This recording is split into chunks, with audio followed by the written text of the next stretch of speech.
एक दिन Robert Kiyosaki ने अपने रिच डैड से पूछा, मुझे अमीर बनने का सीक्रेट बताइए। तो रिच डैड ने कहा, अमीर बनने का बस एक ही सीक्रेट है, वो ये कि आपको एसेट और लायबिलिटी के बीच का डिफरेंस पता होना चाहिए और आपको एसेट्स बाय करने हैं।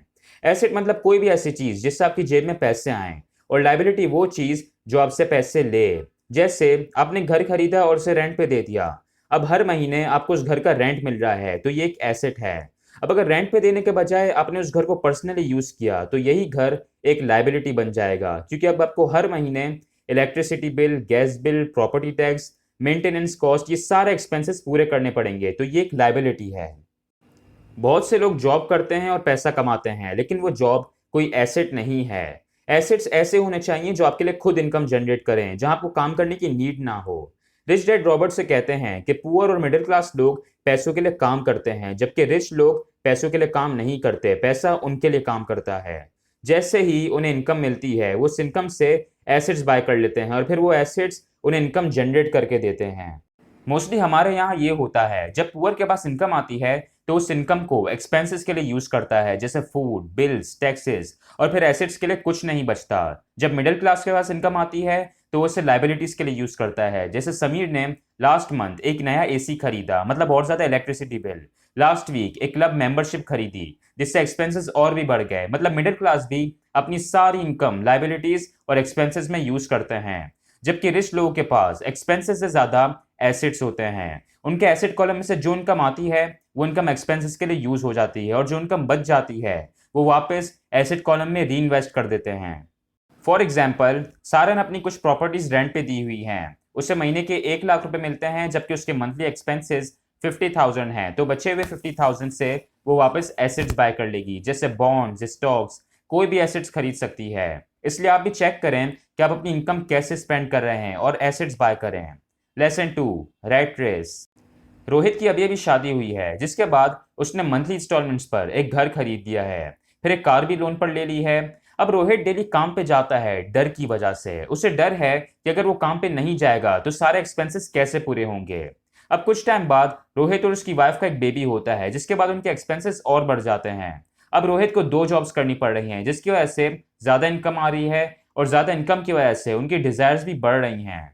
रोहित और उसकी वाइफ और ज्यादा चीजें डिमांड कर रहे हैं, जिसकी वजह से उनके खर्चे और बढ़ रहे हैं। ऑथर इसे रैट रेस कहते हैं, मतलब इनकम के साथ एक्सपेंसेस का बढ़ना। लोग इन दो चीजों की वजह से सारी जिंदगी मेहनत में गुजार देते हैं। एक तो होता है डर, और दूसरी चीज है डिजायर। उन्हें नई नई चीजें बाय करनी होती हैं। रैट रेस वाला इंसान कभी भी अमीर नहीं बन सकता। ये लोग जो कुछ भी अर्न करते हैं वो खर्च कर देते हैं। इसलिए खर्चा कम से कम करो, और जो पैसे बच जाएं उन्हें एसेट्स के लिए संभालो। Lesson 3, poor people always do this. जब रॉबर्ट ने अपने रिच डैड से कहा कि उसे अमीर बनना है और वो उनसे अमीर बनने की सीक्रेट सीखना चाहता है, तो रिच डैड ने उन्हें एक ऑफर दी। ऑफर ये थी कि रॉबर्ट रिच डैड के एक स्टोर पर काम करेंगे। रिच डैड उन्हें 1 घंटे के 10 सेंट्स देंगे, और साथ ही अमीर बनना भी सिखाएंगे। उस वक्त रॉबर्ट की एज सिर्फ 9 साल थी, और ये 1956 की बात है, लेकिन उस वक्त भी 1 घंटे के 10 सेंट्स काफी कम होते थे। लेकिन रॉबर्ट ने अग्री कर लिया और काम करना शुरू कर दिया। वो डेली स्कूल के बाद स्टोर पर जाते और मेहनत से काम करते। रॉबर्ट को काम किए हुए 3 वीक्स गुजर गए थे, लेकिन रिच डैड ने अभी तक उन्हें कुछ भी नहीं सिखाया था। रॉबर्ट के जो रियल पुअर डैड थे वो बहुत गुस्से में थे। उन्होंने रॉबर्ट से कहा कि वो ज्यादा पैसे मांगे, और अगर पैसे ना बढ़ाएं तो वो ये जॉब छोड़ दें। रॉबर्ट रिच डैड के पास गए और उनसे सारी बात की। इनफैक्ट वो रोने लगे। रॉबर्ट ने कहा, मैंने आपके पास काम किया, इतनी मेहनत की, लेकिन आपने मुझे कुछ नहीं सिखाया। आप भी बाकी लोगों की तरह लालची हैं। रिच डैड ने कहा, मैं तुम्हें सिखा ही तो रहा हूँ। और यही सच भी था। रिच डैड बेसिकली रॉबर्ट को सिखा रहे थे कि मोस्टली पुअर और मिडिल क्लास लोग क्या करते हैं। मोस्टली पुअर लोग हमेशा अपने बॉसेस को, गवर्नमेंट को, एजुकेशन को, इन सब चीजों को ब्लेम करते हैं। रिच डैड कहते हैं कि दूसरों को ब्लेम करके कुछ नहीं होगा, क्योंकि आप दूसरों को बदल नहीं सकते। लेकिन अगर आप खुद रिस्पॉन्सिबिलिटी लोगे तो आप खुद को चेंज कर सकते हो। आप में से काफी लोगों के साथ यही प्रॉब्लम होगा कि आपको जॉब में ज्यादा सैलरी नहीं मिलती, या आपके पेरेंट्स अमीर नहीं हैं। लेकिन ये बात याद रखना कि अगर आप पुअर हो तो ये सब आपकी गलती है, क्योंकि आपने मेहनत नहीं की, आपने एसेट्स बिल्ड नहीं किए, आपने सारी जिंदगी बस एक जॉब में गुजार दी। ये जॉब वाली कंफर्टेबल लाइफ आपको चाहिए थी, इसलिए अपने बॉसेस को ब्लेम करना बंद कर दो। ऑथर कहते हैं कि अगर इंसान की सैलरी बढ़ भी जाए तो उससे कोई फायदा नहीं, क्योंकि सैलरी बढ़ने के बाद मोस्टली लोगों के एक्सपेंसेस ही बढ़ते हैं। इसलिए खुद रिस्पॉन्सिबिलिटी लेना सीखो। Lesson 4, how to get rich.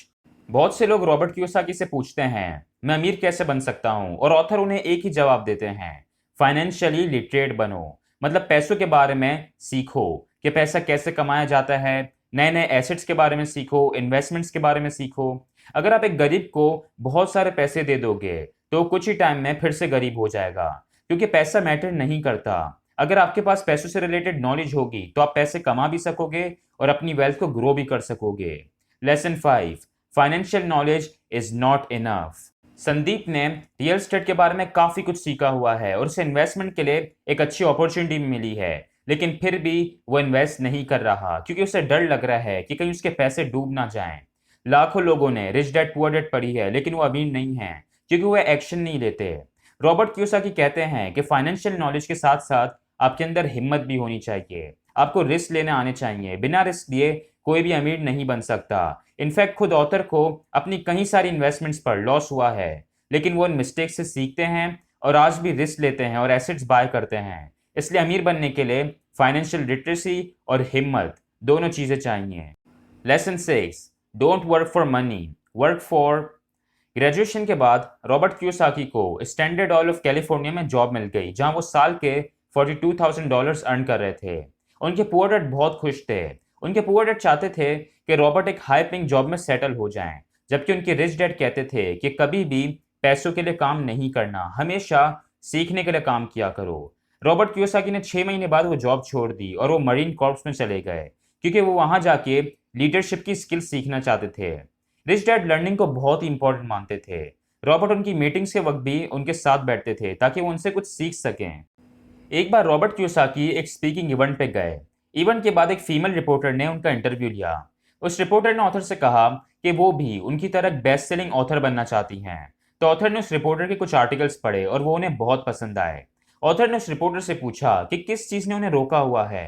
तो रिपोर्टर ने कहा, पता नहीं, सबको मेरे आर्टिकल्स पसंद आते हैं बट कुछ हो ही नहीं रहा। फिर रिपोर्टर ने ऑथर से एडवाइस मांगी। तो ऑथर ने रिपोर्टर से कहा कि उन्हें कुछ सेल्स ट्रेनिंग कोर्सेज लेने चाहिए।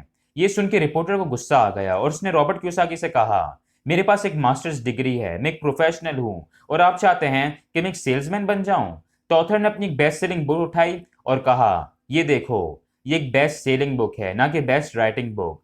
इसलिए लर्निंग पे ज्यादा से ज्यादा फोकस करो। फाइंड करो कि आपको क्या स्किल सीखने की जरूरत है और फिर उन्हें सीखो। लेसन 7, पे योर सेल्फ फर्स्ट।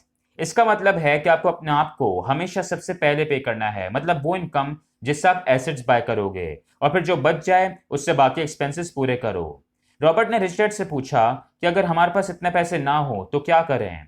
तो रिच डैड ने कहा कि चाहे कुछ भी हो जाए, हमेशा एसेट्स के लिए इनकम पहले निकालो और फिर जब आपके ऊपर एक्सपेंस का प्रेशर आएगा तो आप किसी ना किसी तरह पैसे कमा लोगे और एडजस्ट कर लोगे।